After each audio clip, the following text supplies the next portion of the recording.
स्वागत है आप सभी लोगों का हमारे YouTube channel star GS hub में। हम लोग अपने इस चैनल के माध्यम से जिस विषय पे बातचीत कर रहे थे वो विषय इतिहास था, और इतिहास में स्पेशल हम लोग जिस मुद्दे पे बातचीत कर रहे थे वो दक्षिणापथ का इतिहास था। हम हर बार आपको ये बताने की कोशिश करते ही रहते हैं। एक बार और हम लोग देखते हैं, अगर हम यहाँ भारत देश को अपने ले लेते तो भारत देश के इतिहास को हमने बताया था कि हम 3 खंड में करके बताएंगे, जहां आपको एंशियंट हिस्ट्री संबंधित सारी मुद्दे को पूरी बेसब्री के साथ मैं क्लियर करूंगा।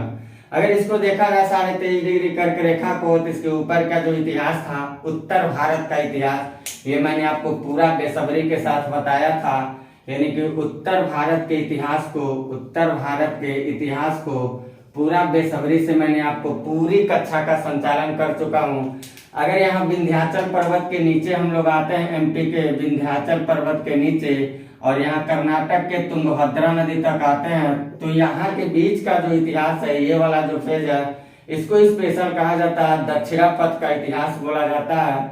दक्षिणापथ का इतिहास बोला जाता है, और इसी दक्षिणापथ के इतिहास को मैं आप लोगों को पढ़ा रहा हूँ। और इसमें स्पेशल जो हम लोग अभी बातचीत कर रहे हैं वो कर रहे हैं, अगर यहाँ हम ले लेते हैं कर्नाटक, और यहाँ ले लेते हैं आंध्र प्रदेश ले लेते हैं, और यहाँ ले लीजिए महाराष्ट्र। तो कर्नाटक, यहाँ से हम लोगों की पढ़ाई शुरू हुई थी, और यहाँ हमारी जो पहली क्लास आई थी दक्षिणापथ में वो था वातापी या बादामी के चालुक्य थे। ये मैंने आपको बताया था, वातापी के चालुक्य। इन चालुक्यों को अपदस्थ करने का काम कौन किया था, तो मैंने आपको बताया था राष्ट्रकूट थे। तो राष्ट्रकूटों की भी मैंने कहानी आपको बता दिया, इसको भी पढ़ा चुका हूँ, राष्ट्रकूटों को अपदस्थ करने का काम कौन किया था, तो आप कहेंगे कल्याणी के चालुक्य थे। तो आज जो मेरी कक्षा चलेगी, क्लास का जो संचालन होगा वो कल्याणी के चालुक्य होगा। और कल्याणी के चालुक्यों के बाद अगर देखा जाए तो चालुक्य जो यहाँ कर्नाटक पे शासन कर रहे थे, ये चालुक्य आंध्र प्रदेश के क्षेत्रों से शासन करेंगे, और आंध्र प्रदेश के क्षेत्र पे शासन करने वाले जो चालुक्य थे वे थे वेगी के चालुक्य थे। यानी कि आज जो मेरी क्लास चलेगी वो कल्याणी के चालुक्य बताऊंगा, और वेगी के चालुक्य इस आंध्र प्रदेश से शासन करते थे। इसके बाद में समय मिलता है तो छोटे छोटे राजवंश कुछ और उन पे भी हम बातचीत करेंगे। वो बातचीत हम लोगों का चलेगा महाराष्ट्र क्षेत्र में। आइएगा देवगिरी पर, तो देवगिरी के यादव वंश के बारे में भी हम लोग पढ़ लेंगे। देवगिरी के यादव वंश के बारे में भी मैं आपको 2-4 शब्द करते हुए बताते हुए चलूंगा। फिर देवगिरी के यादव के बाद इन यादव वंशों की ही शाखा में से एक नई शाखा निकलेगी, और वो शाखा क्या करेगी, होयसल राजवंश की स्थापना करेगी। तो वो लेकिन होयसल राजवंश की जो स्थापना करेंगे यादवों की शाखा से, तो ये कर्नाटक से, महाराष्ट्र से नहीं करेंगे बल्कि कर्नाटक से आके करेंगे। तो फिर मेरी अगली बात जो चलेगी आप लोगों के बीच आज ही, वो चलेंगे द्वार समुद्र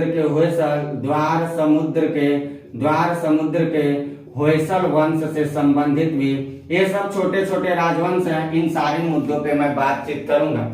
तो दक्कन के इतिहास में यही सब बातें पढ़ा जाता। मैंने आपको वातापी के चालुक्य पढ़ा दिया, ये मैंने आपको पढ़ा दिया, राष्ट्रकूट भी बता दिया, इनको मार के ये आते हैं सब, और राष्ट्रकूटों को मार के फिर कल्याणी के चालुक्य आते हैं। आज जो मैं पढ़ाऊंगा वो कल्याणी के चालुक्य बताऊंगा। आज कल्याणी के चालुक्यों के बाद चालुक्य जो थे कर्नाटक से आंध्र प्रदेश आ जाते हैं, वेगी के चालुक्य। तो हम आज कल्याणी के चालुक्य बताने के बाद वेगी के चालुक्य बताएंगे, और वेगी के चालुक्यों के बाद देखेंगे छोटे छोटे राजवंशों में हम महाराष्ट्र में देवगिरी में यादव वंश के बारे में, आज इसको भी हम बता देंगे आपको। और यादवों के बाद इसी की एक शाखा निकल के आती है यहाँ से महाराष्ट्र से कर्नाटक में, और वो है द्वार समुद्र के होयसल। तो आज मैं होयसल वंश पे भी आपसे बातचीत करने वाला हूँ। यानी कि कुल मिला जुला के अगर देखा जाए तो इसमें जो ट्रिपल लाइन मारा हूं मैंने, इन सारे राजवंशों के बारे में आज हम आप लोगों के बीच अपनी क्लास का संचालन करेंगे। तो क्लास के साथ बेसब्री के साथ लगे रहिएगा। सारी मुद्दों पे पूरी गुणवत्तापूर्ण मैं करता हूं आप लोगों से बातचीत। और चैनल से अगर आप लोग नए जुड़े हो तो चैनल को सब्सक्राइब करते चलिएगा, बेल आइकन को प्रेस करिएगा, वीडियो को लाइक शेयर करना मत भूलिएगा, क्योंकि आप लोगों के दिए गए साथ और सहयोग से हमारी मनोबल बढ़ेगी, और हमारी मनोबल बढ़ेगी तो हम आप लोगों के भावी प्रतियोगी परीक्षाओं के लिए पूरी गुणवत्तापूर्ण कंटेंट को लेकर के अपने YouTube चैनल के माध्यम से आप तक प्रस्तुत करने की कोशिश करूंगा। तो हम करते हैं बिना देर किए अपनी क्लास की शुभारंभ, और आप क्लास के साथ लगे रहिए। पूरी वीडियो को पूरी बेसब्री के साथ देखते हुए चलिएगा। कल्याणी के चालुक्य राजवंशों के इतिहास को अगर देखा जाए तो अभी हम लोगों ने समझा ही कि जो कल्याणी के चालुक्य राजवंश चल रहे हैं, इतिहास की बहुत ही विडंबना भरी कहानी यहाँ देखी जाती है। जब वातापी के चालुक्य आकर के सत्ता का संचालन कर रहे थे तो उनकी सत्ता को उखाड़ फेंकने का काम किया था राष्ट्रकूट शासकों ने। और राष्ट्रकूट शासक जैसे आकर के अपनी सत्ता संपन्नता को विस्तारित कर रहे थे तो उनकी सत्ता संपन्नता को पूरी तरह से धाराशाही करने का काम किया था कल्याणी के चालुक्य राजवंशों ने। यानी कुल मिला जुला के देखा जाए तो ये जो ऐतिहासिक स्वरूप हम लोगों ने अभी समझा है, उससे निष्कर्ष यही निकलता है कि जो कल्याणी के चालुक्य थे वो कल्याणी के चालुक्य कहीं न कहीं पुनः अपने वंश परंपरा को, चालुक्य वंश की परंपरा को राष्ट्रकूटों से संरक्षण लेकर के दोबारा स्थापित करने की कोशिश किए थे। ऐतिहासिक पृष्ठभूमि को ध्यान में रखते हुए अगर इस राजवंश की कहानी को पढ़ा जाए तो इस राजवंश की कहानी कोई बहुत बड़ी कहानी नहीं मिलती, बहुत अद्भुत भरी कहानी कुछ दिखाई देती।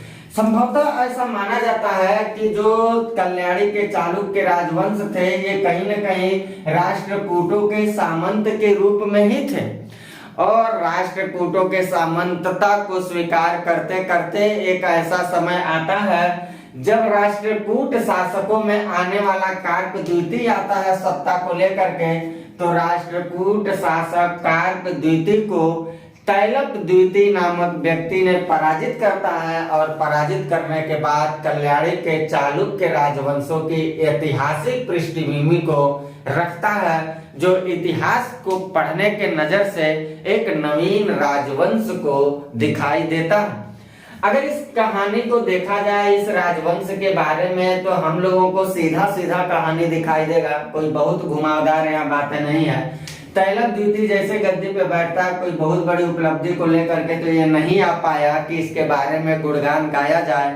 हाँ, ये जरूर कहा जा सकता है कि तैलप द्वितीय के बाद जब उसका पुत्र आ रहा है जो उत्तराधिकार के रूप में गद्दी पर बैठ रहा है, जो कल्याणी के चालुक्य राजवंशों के बारे में कुछ कर दिखाने का काम किया था, वो था सत्याश्रय। ये सत्याश्रय जो था ये तैलप द्वितीय का पुत्र था और उत्तराधिकार के रूप में गद्दी पर बैठा। और गद्दी पे बैठने के बाद इसने कई सारे अभियान को छेड़ा। कुछ अभियानों में इसने सफलता हासिल किया और कुछ अभियानों में इसे असफलता का सामना करना पड़ा। पराजय होने के बावजूद भी पराजय के मुंह को नहीं देखने वाला, अपनी शक्ति संपन्नता को विस्तारित करने वाला सत्याश्रय एक ऐसा काम कर गया जो इतिहास को दोहराने का काम करता है। अगर देखा जाए तो इसके द्वारा किया गया जो अभियान था, उन अभियानों में ये सबसे पहला जो अभियान किया था वो शिलाहार वंशी शासक अपराजित के पास किया था, और ये अपराजित जो था ये सत्याश्रय से पराजित हो जाता है।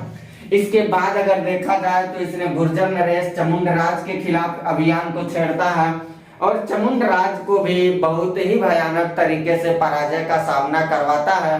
यानी कि देखा जाए तो शुरुआत के जो इसने अभियान कर रहे हैं, उन शुरुआती स्टेज के अभियानों में कहीं न कहीं सत्याश्रय जो था वो पराजय हुआ, वो विजय हुआ, और विजय की गाथा को उसके इतिहास के अनुसार गाया जाता है। लेकिन अगर अगला देखा जाए, परमार शासक जो था सिंधुराज, ये परमार शासक सिंधुराज इस सत्याश्रय को क्या करता है, पराजित कर देता है। यानी कि एक बात यहाँ आप अपने भाषा में लिख सकते हैं कि इससे क्या होता है, इससे सत्याश्रय जो था, सत्याश्रय पराजित हुआ, इससे पराजित हो जाता। यहाँ तो जीत रहा है सत्याश्रय, यहाँ भी जीतेगा, सत्याश्रय ही जीतेगा, लेकिन यहाँ हार का सामना करना पड़ेगा। सत्याश्रय जो था, उस सत्याश्रय का सबसे घोर दुश्मन के रूप में जो आता है बादशाह, वो आता है चोल शासक, और ये चोल शासक का नाम था राज प्रथम था। जो राज प्रथम चोल वंशीय शासक कल्याणी के चालुक्य वंशी बादशाह सत्याश्रय को बड़ा ही भयानक तरीके से पराजित कर देता है। सत्याश्रय जो था ये जैन धर्म का अनुयायी भी था और माना जाता है कि इसके राज दरबार में जैन धर्म से संबद्ध रखने वाले एक गुरु विमल चंद्र भी रहते थे। तो जैनी गुरु जो थे विमल चंद्र का नाम आप याद रखिएगा और किस धर्म का ये अनुयायी था इस बात को भी आप याद रखिएगा, जैन धर्म का अनुयायी था। सत्याश्रय के बाद देखा जाए तो उसका कोई ऐसा पुत्र नहीं था जो उत्तराधिकार के रूप में आए। यही कारण है कि सत्याश्रय के बाद अगर देखा जाए तो कल्याणी के चालुक्य राजवंशों के इतिहास को आगे बढ़ाने के लिए सत्याश्रय का भाई जो था उसके भाई दशावर्मन उसका नाम बताया जाता है। इस दशावर्मन का पुत्र आता है विक्रमादित्य 5 जो विक्रमादित्य 5 अगला कल्याणी के चालुक्य राजवंश का शासक बनता है। यानी कि विक्रमादित्य 5 जो था वो दशावर्मन का पुत्र था, जो दशावर्मन सत्याश्रय का भाई था। इस बात को आप याद रखिएगा। सत्याश्रय जो था उसकी बहन बताया जाता है अकुका देवी जो थी ये किशुकार की शासिका मानी जाती हैं और यहाँ की शासिका रहने के साथ साथ ये कई सारे अच्छे काम को भी किए हैं जिनके वजह से इनको कई सारे उपाधियों से भी विभूषित किया जाता है। अगर इनकी उपाधि पे नजर डाला जाए तो लक्ष्मी का अवतार इनको माना जाता था, दान देने वाली बुद्धिमती कहा जाता था और सच्चरित्रता वाली नारी के रूप से भी इन्हें संबोधित किया जाता था। इसके बाद अगर देखा जाए तो कल्याणी के चालुक्यों में कोई ऐसा ताकतवर शासक कुछ वर्षों तक नहीं आया जो कल्याणी की बनाई गई छोटी सी राज्य विरासत को संचालित करने में सफलता दिखा पाए। अगर देखा जाए विक्रमादित्य 5 के बाद अच्चरण द्वितीय आता है, जय सिंह द्वितीय आता है, सोमेश्वर प्रथम आता है, सोमेश्वर द्वितीय आता है, ऐसे तमाम सारे शासक चले आए लेकिन कोई भी ऐसा शासक नहीं था जिसके बारे में इतिहास के अनुसार कोई दो शब्द कहा जाए। ऐसी कोई उपलब्धि करने का काम ही नहीं कर पाए और नहीं करने का ही नतीजा था। ये बात कहा जा सकता है कि इसमें जितने सारे शासक आए हैं इन सारे शासकों में एक शासक सवाल के नजर से कभी कभी बन जाता है और वो शासक है सोमेश्वर प्रथम। ये सोमेश्वर प्रथम जो था मैंने लिखा नहीं, यहाँ लिख लीजिएगा, ये वही सोमेश्वर प्रथम है जो गद्दी पे बैठने के पहले अगर देखा जाए तो जो कल्याणी के चालुक्य थे उनकी राजधानी मान्याखेट थी, लेकिन मान्याखेट से क्या करता है स्थानांतरित कर देता है और स्थानांतरित करके कहाँ लाता है कल्याणी लाता है। यानी कि मान्याखेट राजधानी से क्या करेगा कल्याणी स्थानांतरण करवाएगा, यानी कि राजधानी का ये स्थानांतरण करवाता है। इसके लिए सोमेश्वर प्रथम जाना जाता है, ये बात आप यहाँ याद रखिएगा। इसके बाद अगर देखा जाए विक्रमादित्य पंचम के बाद इतने सारे शासक आए जिसमें एक शासक के गुणगान को मैंने दोहराया, मान्याखेट से कल्याणी तक इसको राजधानी को ट्रांसफर करने के लिए जाना जाता है।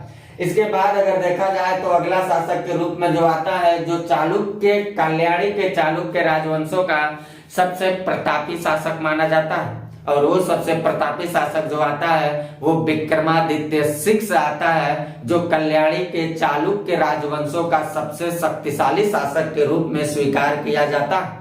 और विक्रमादित्य 6 जो था उसके बारे में ये कहा जाता है कि विक्रमादित्य 6 जो था ये चालुक्य और विक्रम संवत प्रारंभ करवाने के लिए सबसे ज्यादा जाना जाता है। यानी कि चालुक्य विक्रम संवत का प्रारंभ किस शासक ने करवाया था तो आप कहेंगे विक्रमादित्य 6 ने करवाया था। और ये विक्रमादित्य 6 जो था ये बहुत ही ज्यादा विद्वानों को संरक्षण देने का काम करता था, जो सबसे नामी काम के लिए भी जाना जाता है। और विद्वानों के संरक्षण जो करता था इसके राज दरबार में अगर हम राज कवि की बातचीत करें तो जो इसके राज दरबार के राज कवि थे वो थे बिल्हड़ थे और बिल्हड़ जो थे इसके राज कवि के रूप में थे, जिस बिल्हड़ ने विक्रमांक देव चरितम नामक ग्रंथ का रचना करने के नाम से जाने जाते हैं। तो विक्रमांक देव चरितम की रचना किसने किया था? बिल्हड़ ने किया था। ये भी कई बार प्रतियोगी परीक्षाओं में पूछे जा चुके हैं, इस बात को आप याद रखिएगा। जो राजा तरंगड़ी की रचना कल्हड़ कर रहे हैं उसी कल्हड़ का भाई ये बिल्हड़ है जो विक्रमांक देव चरितम की रचना के नाम से जाना जाता है। इसके अलावा देखा जाए तो विक्रमादित्य शिक्ष के दरबार में बहुत ज्यादा जब विद्वान थे, विद्वानों का मंडली ये रखता था, तो उन्हीं विद्वानों में एक और विद्वान, बहुत नामी विद्वान थे, विज्ञानेश्वर, जो याज्ञवल्लभ स्मृति पे मिताक्षरा नामक टीका का रचना किए थे। इसके नाम से ये बहुत ज्यादा प्रख्यात हुए। तो इन बातों को आप याद रखिएगा। उसके बाद देखा जाए तो कल्याणी के चालुक्य राजवंशों में कोई ऐसा शक्तिशाली शासक नहीं आ पा रहा है जिसके बारे में इतिहास के अनुसार 2-4 शब्द ऐसा कहा जाए जो आपके परीक्षा के लिए लाभदायक हो, ऐसा कुछ नहीं दिखाई देता। इसके समापन के बाद अगर देखा जाए तो फिर चालुक्यों की अगली शाखा चल रही है, लेकिन वो शाखा अभी मैंने समझाते समय आपको बताया, वो अब कर्नाटक से शासन नहीं करेगी, वो आंध्र प्रदेश से शासन करेगी और वो होंगे वेगी के चालुक्य।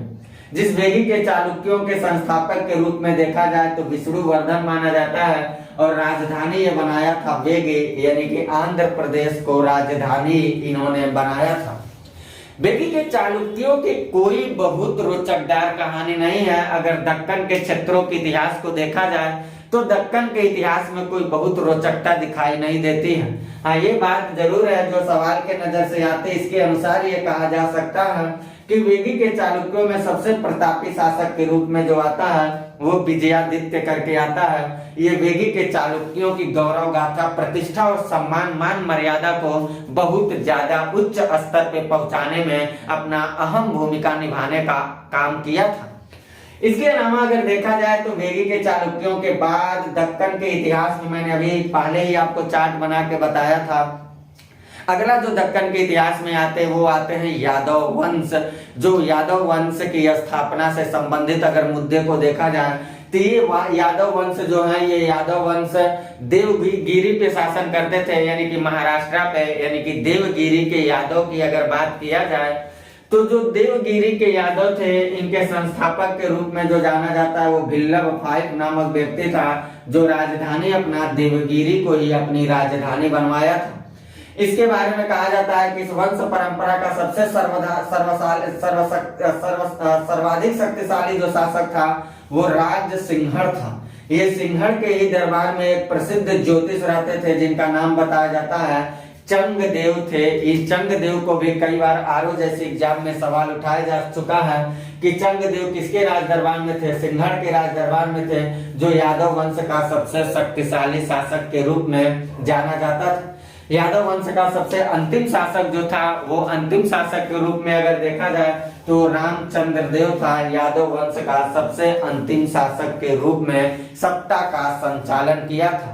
इसी यादव वंश की एक शाखा कट करके आती है जो कर्नाटक में होयसल राजवंश की स्थापना करती है, यानी कि होयसल वंश जो चल रहा है, इस होयसल वंश की अगर पृष्ठभूमि को देखा जाए तो ये होयसल वंश कहीं न कहीं यादव वंश की ही एक शाखा के रूप में दिखाई देती है।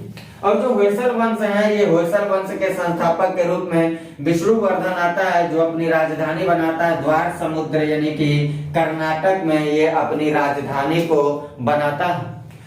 अगर होयसलों के इतिहास को देखा जाए तो ये एक बड़ी रोचकदार बात है। ये लोग भी बहुत ज्यादा ही विद्वानों का संरक्षण देने का काम करते थे और स्पेशल विष्णुवर्धन को देखा जाए तो इसका दरबारी कवि जो था वो झल्लड़ थे, यानी कि इसके दरबारी कवि के रूप में जो यहाँ सत्ता का दरबारी कवि जो थे वो झल्लड़ थे। अभी मैंने बताया आपको कल्हड़ बताया, ये कल्हड़ हुए।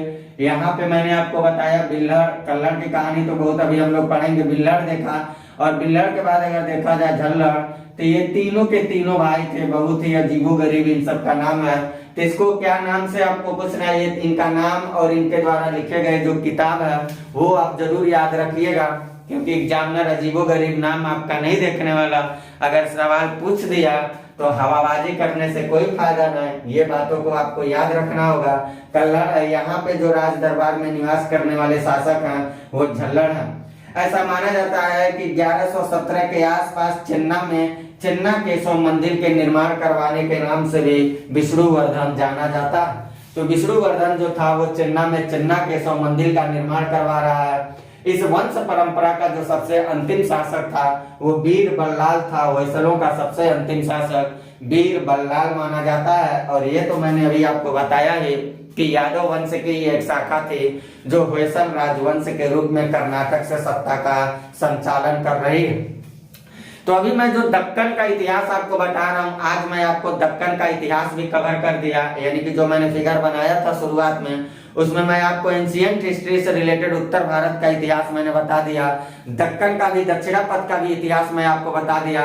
मेरा एक पहलू और बचा हुआ है, तो मेरा एंशिएंट हिस्ट्री खत्म हो जाएगा, वो लास्ट पहलू बचा है सुदूर दक्षिण का इतिहास। तो अगले क्लास में जैसे हम मिलते हैं आप लोगों के बीच में, तो वो वहां हम लोगों की चलेगी सुदूर दक्षिण से संबंधित मुद्दे, जहां हम लोग स्पेशल संगम काल, पल्लव वंश, ऐसे कुछ राजवंशों के बारे में पढ़ते हुए एंशिएंट हिस्ट्री को कवर करते हुए मेडाइवल हिस्ट्री की पृष्ठभूमि को तैयार करते हुए अपनी पढ़ाई को जारी रखते चलेंगे। तो इतनी बातों का आप तब तक स्क्रीनशॉट ले सकते हैं, नोटबुक को साथ साथ बनाते चलिएगा, नोटबुक को साथ साथ बनाते चलिएगा। सारे मुद्दे आपके प्रतियोगी परीक्षाओं के लिए काफी लाभदायक है, किसी भी मुद्दे को आप इग्नोर मत करिएगा, सारा का सारा आपके लिए लाभदायक है। और आप अगर हमारे चैनल से जुड़े हो तो बार बार मुझे कहने में स्वभाव नहीं देता, आप लोग चैनल के साथ जुड़िए, इसे ज्यादा से ज्यादा शेयर और सब्सक्राइब करते चलिएगा, बेल आइकन को भी प्रेस करते चलिएगा, ताकि हमारे हर वीडियो की नोटिफिकेशन आप तक पहुंचती रहे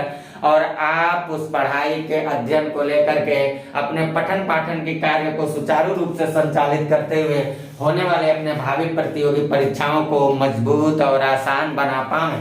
तो इतनी बातों का आप ले सकते हैं स्क्रीनशॉट। तब तक के लिए लेता हूं मैं आप लोगों से इजाजत और मिलता हूं अगली क्लास में सुदूर दक्षिण के इतिहास के साथ। Bye, best of luck.